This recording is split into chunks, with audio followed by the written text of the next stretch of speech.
August 25th, 2019 was my last time attending my father's church. I felt such guilt and shame for leaving, but staying and allowing his abusive behavior to continue was not a sign of loyalty, dedication, or faith.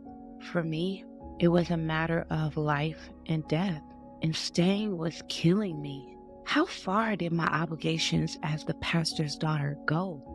How much wrong did I have to witness? How broken down would I become before I could choose my health, sanity, and faith over my father? A nearly impossible decision for a little girl. That's how I felt, like a little girl. And in his presence, I was weak. I saw the wrongdoing, but I was powerless to stop it. The next day, my father called while I was on my way to yet another doctor's appointment. As the phone rang through my car speakers, Papa appeared displayed across the screen. I quickly pressed record as we exchanged pleasantries. Good. How are you? Hey, your mama told me what you said yesterday. Okay. And the answer is no. The answer is no, I chuckled. He couldn't possibly think that would work. I dreaded this conversation. So when Mother broke the news that my husband Phil and I were leaving the church, I prepared myself. Initially, Pastor said to turn in our keys. Our services were no longer needed. I was pleasantly surprised that he responded this way, but I knew he would not let us go that easily. No, my baby ain't going nowhere. and my son-in-law, y'all can't go home. I need you. I need you to help me save these souls up in jail. I need you. I drafted you a long time ago. You got up there and you got these people standing on their feet, got them tripping. When you come out singing, anointed, purified, come on. Hey, man, I need you. All seats filled in 2019. We would chant all seats filled in 2019 at the end of Sunday services. It was plastered on a huge poster hanging behind the pulpit. I didn't completely buy into the idea of inviting more people to church, though. We clearly had issues. If you go and you my baby, and my baby, what are you looking around for? The answer to your little answer, the answer is no. Tell them I love y'all way too much. Where y'all want to go to?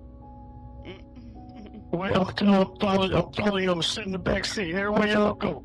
When the pastor's talking, hey, y'all like this church? I said, yeah, we like this church, but we got a church over there. That's our church over there, y'all. I need my baby right now. I do, Lois. I ain't joking. I need you right now. My father was concerned that my leaving would hurt his image and affect his quest to purchase another church. Why would the pastor's daughter leave her father's church? People will wonder. But the suggestion that he would never let us go was troubling. You're doing so good. You got heels. You got... Oh God, I'm looking at you. I'm so excited every Sunday. I'm like, oh my God, I can't keep my seat. I've been having to preach and I'm trying to sit down and try not to stir around. So I have something around. But by the time you get through the praise and worship, I'm on my feet. I done lost my voice by the time it's time to preach. You got things stirred up in there. Not now. The answer is no. Let's fill the place up and any day you go. You need to go somewhere. No. Y'all don't do me like that. I love you too much. Fill the place up till we can go. I was in disbelief of what I was hearing. My father was always more concerned about filling the seats with bodies than he was about souls being saved. Yeah, feel the place and there you go. Don't try to go now. We ain't got nobody. Who got? Who there can take your place? This is not for me. This is for God. No, this is all about you, I thought. It seems like everything we did was to please my father. We were losing sight of God and our true purpose. This family It's giving something to God. When I'm dead and gone and done went on, you never know whether Tay, the little man, you don't know who's gonna pastor this church. You don't know if dead kids who's gonna pastor this church. And we're leaving a legacy for God Almighty. Lord. Neither one of my sons was interested in being groomed to pastor the church. Besides, the boys had already left and started attending church with their biological father's family months before my husband and I left. They complained that my father talked about himself too much, and they got nothing out of the sermons when he preached. I felt the same way when I was a child. Although it broke my heart to worship separately from my children, I let them go. Their salvation was more important than leaving a family legacy. And I know you're not supposed to see what I see. You're not supposed to be able to see what I see and the moves I make. You're not supposed to. You're not the moves in this picture, in this scenario. You know what I mean? You Aaron. You know what I mean? You're my sister. You see what I'm saying? He was telling me to stay in my place. I was keen on his tactics, but this was a new one. The other times I tried to leave the church, he used this reverse psychology flattery trick. He would tell me I didn't have to stay, that my salvation was more important, which I knew he didn't mean. Then he'd tell me how valuable and anointed I was, that he had this grand vision for the ministry, and I was an essential part of it. That combination worked before. He rarely had to rage at me.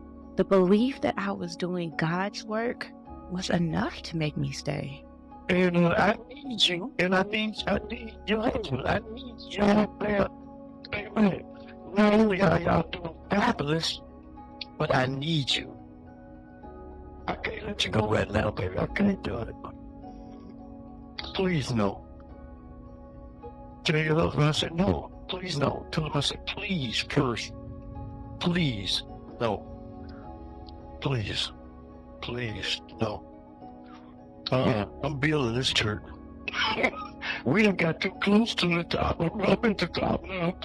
It's in the finish line. We're to the finish this line. Man, we keep going. We're gonna have enough people in here so this church is just it'll hit right on time. No one wants to believe that they are giving up just before their breakthrough. That belief, I'm convinced, has kept people hanging on to things they should have long let go of. It certainly kept me hanging on for the next blessing and church growth. Christians are conditioned to believe that with every struggle comes a blessing. But my father was intentionally causing hardships and struggle. When you ease out, you stop coming, slow down, coming. Nobody never even miss you. But if you're left now, ain't nobody there. Shit, the church down, his daughter didn't even want to be here. But that was the truth. I didn't want to be there. I wanted to leave months before we did. In fact, I had been pulling away for years, slowly backing away, like I was face to face with a ravenous dog. Part of me knew the truth.